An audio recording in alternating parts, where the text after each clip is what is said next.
সুপ্রিয় দর্শক আসসালামু আলাইকুম, কেমন আছেন আপনারা? নিশ্চয়ই ভালো আছেন। আজকের ভিডিওতে আপনাদের সবাইকে স্বাগত জানাচ্ছি। আজকে আমি আপনাদের সাথে খুব ইম্পর্ট্যান্ট একটা টপিক নিয়ে আলোচনা করব। ম্যাক্সিমাম টাইম আপনারা আমাকে একটা প্রশ্ন করেন যে আপু আমার নর্মাল ডেলিভারি হবে কি না, আপু আমার কি নর্মাল ডেলিভারির লক্ষণ আছে কি না। দেখুন, নর্মাল ডেলিভারি হবে কি না বা নর্মাল ডেলিভারির লক্ষণ আছে কি না সেটা এবার আপনি নিজেই বুঝতে পারবেন যদি আপনি আপনার শরীরের নবম মাসে এই তিনটি পরিবর্তন দেখতে পান। যারা এই তিনটি পরিবর্তন দেখতে পাবেন তারাই ধরে নেবেন যে আপনাদের নর্মাল ডেলিভারি হবে, আর যারা এই তিনটি লক্ষণ দেখতে পাবেন না তারা ধরে নেবেন যে আপনাদের সিজার হবে। নবম মাসে বা 36 সপ্তাহে আপনি এই লক্ষণ তিনটি দেখতে পাবেন। চলুন বলছি সেই লক্ষণ তিনটি কী কী।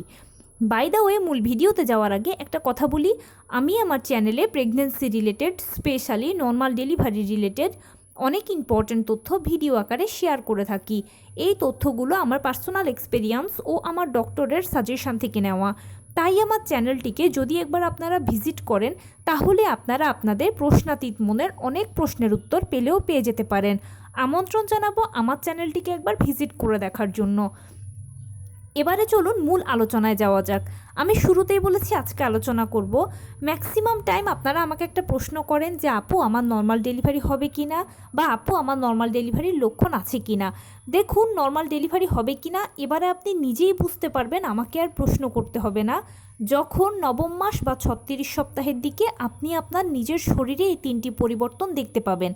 যারা দেখতে পাবেন তারা ধরে নেবেন যে ডেলিভারি নর্মালে হবে, আর যারা এই তিনটি পরিবর্তন দেখবেন না তাদের সিজার লাগবে। এবারে বলি সেই তিনটি পরিবর্তন কি। গর্ভাবস্থায় দীর্ঘ 9টি মাসে একজন মা বিভিন্ন ধরনের ভালো মন্দ চড়াই উতরাইয়ের মধ্য দিয়ে যান।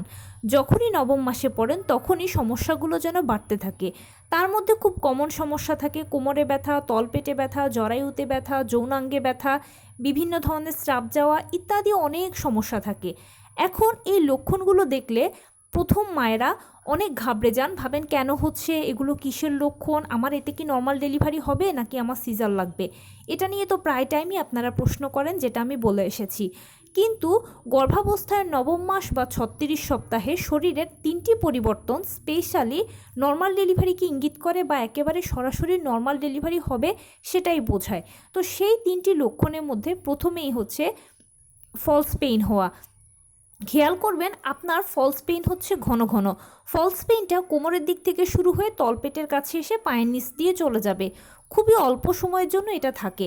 যারা প্রথমবার মা হতে যান তারা হয়তো এটা বুঝতে পারেন না, বা বুঝলেও মনে করেন যে আমার তো এমনিতেই নর্মালি কোমরে তলপেটে পায়ে ব্যথা করে, এটা হয়তো সেরকম হচ্ছে। কিন্তু এই ফলস পেইনটা ঘন ঘন হবে যারা নর্মাল ডেলিভারি পেশেন্ট বা যাদের নর্মাল ডেলিভারি হওয়ার আছে তাদের এটা বেশি বেশি হয়। খেয়াল করবেন আপনার এই ফলস পেইনটা হয় কি না। দ্বিতীয় যে লক্ষণ বলবো সেটা হচ্ছে পেট শক্ত হওয়া, ছেড়ে দেওয়া। খেয়াল করবেন মাঝে মাঝে আপনার পেট নিজে নিজে শক্ত হচ্ছে, আবার নিজে নিজেই ছেড়ে দিচ্ছে কয়েক সেকেন্ড থেকে। যদি এরকমটা হয়, বিশেষ করে 24 ঘন্টার মধ্যে যদি 2-3বার হয়, তাহলে ধরে নেবেন যে আলহামদুলিল্লাহ আপনার ডেলিভারিটা নর্মালে হবে। কেন এতটা এটা কনফার্ম? কারণ হচ্ছে কি, ডেলিভারির সময় যখন এরকম ঘন ঘন পেট শক্ত হবে, ছেড়ে দেবে, তখনই বাচ্চা ভেতর থেকে চাপ দেবে। তো এটা তারই একটা পূর্ব লক্ষণ। সেজন্য এই লক্ষণটা দেখা মানে অনেকটাই কনফার্ম হয়ে যাওয়া যে নর্মাল ডেলিভারি হতে যাচ্ছে। তৃতীয় যে লক্ষণটা বলবো সেটা অনেক বেশি ইম্পর্ট্যান্ট নর্মাল ডেলিভারির ক্ষেত্রে, সেটা হচ্ছে চাপ অনুভব করা। আপনি আপনার জরায়ুর দিকে, যৌনাঙ্গের দিকে, নিচের দিকে প্রচুর চাপ অনুভব করবেন। উপরের অংশটা এখন খালি খালি লাগবে। আপনি যখন বসবেন তখন মনে হবে বাচ্চার গায়ের উপরে বুঝি বসে গেলাম। আপনি যখন দাঁড়াবেন কষ্ট হবে। নিচের অংশের দিকে চাপ ফিল করবেন, টয়লেট বাথরুম করতে গেলে কষ্ট হবে। এই তিনটে লক্ষণ দেখা মানে হচ্ছে ইনশাল্লাহ আপনার একেবারে 99%-এরও ওপরে শিওর যে আপনার ডেলিভারি নর্মালে হবে। কারণ নর্মাল ডেলিভারির সময় এগুলো হয়ে থাকে, আর এই লক্ষণগুলো একেবারেই নর্মাল ডেলিভারির। কেউ যদি এই তিনটি লক্ষণের বাইরে আরও নিজের মধ্যে এরকম দেখেন যে প্রস্রাবের চাপ অনুভব করছেন বেশি বেশি করে, হয়তো বাথরুমে যাচ্ছেন 2-1 ফোঁটা প্রস্রাব হচ্ছে অথবা হচ্ছেও না, এছাড়া অনেক বেশি আপনার কোমরে তলপেটে ব্যথা করছে বা শুধু তলপেটে ব্যথা করছে, এগুলো নর্মাল ডেলিভারিকে ইঙ্গিত করে। তাই যারা নিজেদের মধ্যে এই লক্ষণগুলো দেখতে পাবেন, সবগুলো না দেখলেও 2-1টিও যদিও দেখতে পান, তাহলে ধরে নেবেন যে আপনার ডেলিভারিটা নর্মালি হতে চলেছে। আর যদি কেউ এটা না দেখেন বা এরকম একেবারেই কিছু না হয়, একদম অ্যাজ ইউজুয়াল আপনি যেরকম দীর্ঘ 9 মাসে ছিলেন সেরকমটাই আছেন, তাহলে ধরে নেবেন যে হয়তোবা সিজার হবে, সেজন্য বডি আগে থেকে কোনো সাইন দিচ্ছে না। নর্মাল ডেলিভারি হচ্ছে একটা প্রাকৃতিক পদ্ধতি। এখানে জোর করে ডাক্তার দিয়ে টানা হ্যাচড়া করে ঔষধ খেয়ে কোনো মতেই কিছু সম্ভব নয়। সম্পূর্ণ প্রাকৃতিকভাবে প্রথম থেকে শেষ পর্যন্ত প্রতিটি ধাপ শুরু হয়ে প্রতিটি ধাপই শেষ হবে। সেই জন্য যাদের নর্মাল ডেলিভারি হওয়ার আছে তাদেরকে প্রাকৃতিকভাবে বডি আগে থেকে এই সাইনগুলো দিয়ে থাকে। যদি কেউ ধরতে পারেন তাহলে তো বুঝবেন যে আপনার ডেলিভারিটা নর্মালে হবে। তবে যারা বুঝতে পারবেন যে হ্যাঁ এরকম আমি তো আমার মধ্যে দেখতে পাচ্ছি আমার ডেলিভারি হয়তো নর্মালে হবে, তাহলে খুব বেশি এক্সাইটেড হওয়ার কিছু নেই। নর্মাল ডেলিভারি হচ্ছে একটা প্রাকৃতিক পদ্ধতি, যেটা আমি বারবারই বলছি। এটার জন্য আপনাকে ধৈর্য ধরতে হবে, অপেক্ষা করতে হবে, সময় দিতে হবে, সময় নিতে হবে আপনাকে। এখানে ধৈর্য ধরে অপেক্ষা করাটাই সবথেকে ইম্পর্টেন্ট। কেননা দেখা যায় যে আপনি প্রথম কনসিভ করার পরে ডাক্তার আপনাকে যে ইডিডি বা এক্সপেক্টেড ডেলিভারি ডেট দেবে সেই ডেটে ডেলিভারি হতে পারে, অনেকের নাও হয়। যদি না হয় আবার ডাক্তারের কাছে যাবেন, পরবর্তীতে ডাক্তার চেক আপ করে আরও 7 দিন সময় দেবে। সেই 7 দিনে অনেকের হয়, অনেকের আবার হয় না ডেলিভারি। 7 দিন পরে আবার ডাক্তারের কাছে গেলে আবার চেক আপ করে 2 দিন, 3 দিন, 5 দিন সময় দেবে। সো আপনাকে 3 ধাপে 40 সপ্তাহ পর্যন্ত অপেক্ষা করতে হবে নর্মাল ডেলিভারি হওয়ার জন্য। তাই এখানে ধৈর্য ধারণ করাটা সবচেয়ে বেশি ইম্পর্ট্যান্ট। তাই অপেক্ষা করবেন, ধৈর্য ধরবেন। আর এই সময়টাতে বেশি বেশি করে আপনি যে কাজটা করবেন সেটা হচ্ছে নিয়মিত হাঁটাচলা করবেন, টুকটাক কায়িক শ্রম করবেন, লো কমেটটা ব্যবহার করবেন। সেই সঙ্গে আপনি যেই ধর্মের অনুসারী হন না কেন বেশি বেশি করে উপরওয়ালাকে ডাকবেন এবং এনশিওর করবেন আপনি সারাদিনে যা যেরকম খাবার খাচ্ছেন সকল ভিটামিন, মিনারেলস, ক্যালসিয়ামগুলো যেন ঘুরে ফিরে আপনার মধ্যে যায় এবং আপনার থেকে আপনার বাচ্চার বডিতে যেন যায়, সেটা আপনি অবশ্যই নিশ্চিত করতে হবে। 12 থেকে 14 গ্লাস পানি অবশ্যই পান করবেন। ডাক্তারের দেওয়া আয়রন, ভিটামিন, ক্যালসিয়াম ওষুধগুলো নিয়মিত সেবন করবেন। এভাবে করেই সময়টা পার করবেন, নর্মাল ডেলিভারির জন্য অপেক্ষা করবেন। আর দেখবেন ইনশাল্লাহ সময় মতোই জরায়ুর মুখ খুলবে, সময় মতোই পেইন আসবে। এটা নিয়ে আপনাকে এক্সট্রা কোনো টেনশন করতে হবে না। এছাড়াও আরও অনেক কনফার্ম হওয়ার আরেকটা উপায় আছে, সেটা হচ্ছে 9ম মাসে বা 36 সপ্তাহে আপনারা যখন সর্বশেষ চেক আপটা করাবেন সেখানে যদি দেখেন যে রিপোর্টসে সব কিছু ঠিকঠাক এসেছে, মা ও বাচ্চার সব কিছু নর্মাল এসেছে, তাহলে বুঝে নেবেন যে ডেলিভারি নর্মালে হবে। অনেক ডাক্তার বলেও দেয় যে ডেলিভারি নর্মালে হতে পারে, অনেক ভালো চান্স আছে। আর যদি না বলে তাহলে আপনি এভাবেও বুঝে নিতে পারবেন।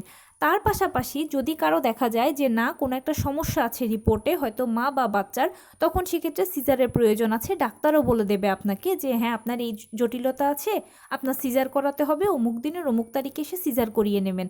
সেভাবে আপনি সিজার করাতে পারবেন।